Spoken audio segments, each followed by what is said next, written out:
Hi, this is the Lifestyle Manila. Nandito tayo ngayon sa Vintage Vault para makipagkwentuhan. Bale, bumisita si Mr.SoleSlam. Sayang naman ng oportunidad para may matutunan tayo sa kanya. Ang problema ito, iniwan ako ni Manuel. Si Du, ayun, sabi niya babalik siya sa lang mag-isa, gagawin ko na lang to. Kasi sabi niya, babalik siya. Ang nangyari, hindi na bumalik. So, eto, kausapin na lang natin din. Sayang eh. First question, how did we meet? I think third world. Yeah, Third world jungle. I was looking for mga vape stuff mga 2015, 2014. Tapos you're one of those sellers na binilang ko ng isang katutak na vape na t-shirt. Yan. So, yun. How did you start as being Antonio Aguirre? How? Dun sa streetwear side of things, I think. No, in general, actually. I don't know where to start. Actually, I think my biggest claim to fame was starting an event called SoleSlam, which eventually became a brand, and then people started calling me Mr.SoleSlam. I think from an event, may tumawag sa akin na mag-boyfriend. Naalala ko yun. First time may nagpa-picture sa akin. Sobrang awkward. Kasi never may nag-ask sa akin ng picture. Kasi sinawag niya from afar nung babae. Sabi niya, Mr.SoleSlam, Mr.SoleSlam. Tumingin naman ako. Tapos sabi niya, magpa-picture daw sila. Sabi ko, okay. Ngingiti ba ako? Sabi, bahala po kayo. Sabi niya ganun. Tapos yung boyfriend ko naman siya na. So, I think that was the first time. And then, it just grew from there. And then, sumanga na lang siya from that to me being a consultant for brands nowadays. Yeah. So, if you're not doing business, what would you do? I'd probably be in the IT business because IT is my first love. That's not a lot of people know this, but IT is where I IT is where I made my first million at age 18 years old. Before I turned 19, I got my first multi-million check for setting up an office. And then, sunod-sunod na siya. So, it was mostly hardware setup and networking back in year 1999 to 2000. Pre-Gilmore days. Pre-Gilmore days. Yeah. So, what's your inspiration of doing this? I think nostalgia. It's not being able to buy those things that I wanted to when I was a kid. It just made me happy back then. Being able to get what I could not afford. I mean, I came from a middle class family. So sometimes, not often I'll get my way. Konting lambing sa magulang ko, especially sa father ko nung buhay pa siya. Nakukuha ko yung gusto ko, ganyan. Pero not to the point na, it's something of a vice. Okay. Yeah, I always made sure that I had decent clothes. I never had a lot of shoes, not until I was already working. And even if I was working, I probably had mga 15 pairs of shoes, mix, and they weren't really branded. Yeah. Talagang kahit dati pa rin, identity ko, I always wanted to wear like white sneakers. Yeah. Before, so Like, white is your favorite shoes. White will always be my favorite types of shoes, regardless if it's high top, low top sneakers or whatever it is. More often than not, kahit sabihin mo mas mahal yung black shoes, white shoes pa rin pipiliin ko. Yeah. So, future plans sa negosyo and Ano pwede namin abangan sa'yo? As an entrepreneur, I don't really have a plan when it comes to what I want to do in business.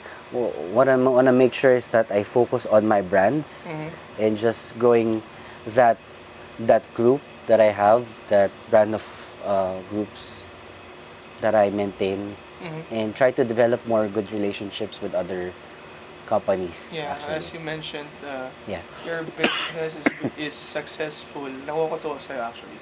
Your business is successful. It's not what you know, it's who you know. Yeah. So for me, it's continuous growing of my network.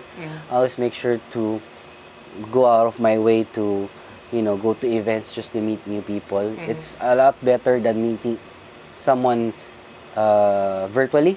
Yeah. Like, I met a lot of people through, let's say, Facebook, Instagram, and now LinkedIn.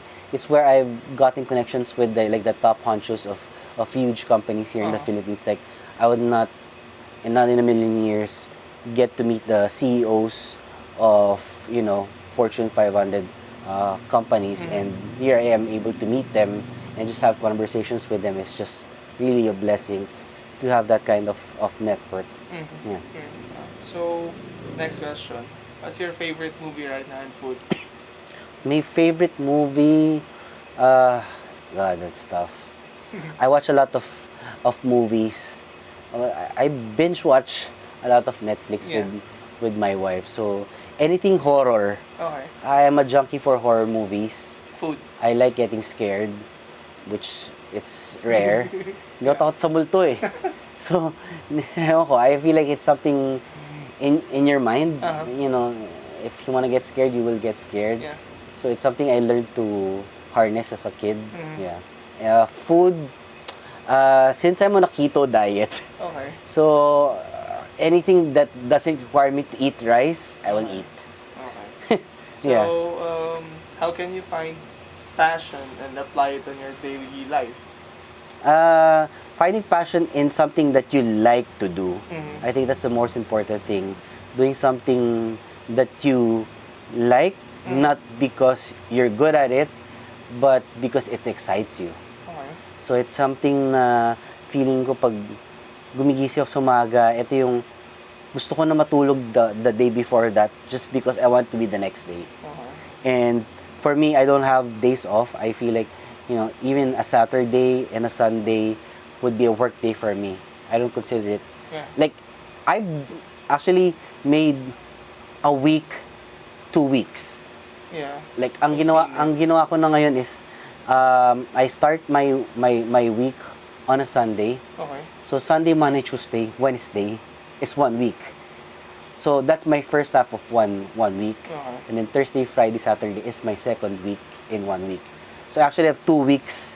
2 weeks and 1 week. That's how I see it. I don't see it as 1 week for... So, I do have 2 weeks that I manage in 1 week, normally with with one brand, for example, yeah. So, yun. Tips on how to start and sustain a business. Sustaining a business is hard. I mean, creating a brand and starting a business is really easy. Walang, anyone can say, put in their bio that they're the CEO of a company, but end of the day, it's their output that really matters. Like, you could be CEO of 10 companies, but then, you could be a CEO of one company and be better than those 10 companies combined. Yeah. Kasi dati, I knew for a fact that, being a head of a company it wasn't the cool thing back then.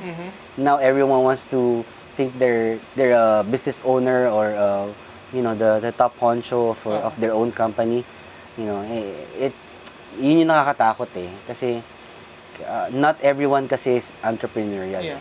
Not everyone is meant for business, especially yung mga employees before that became business people.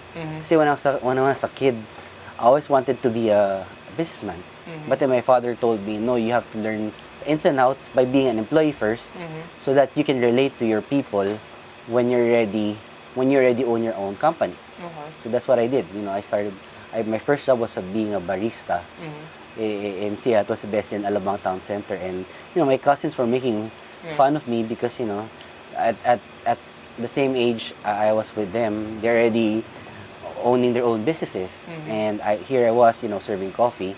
That's where I learned humility and being, empathetic to people, especially those that how hard it is for me back then to serve someone na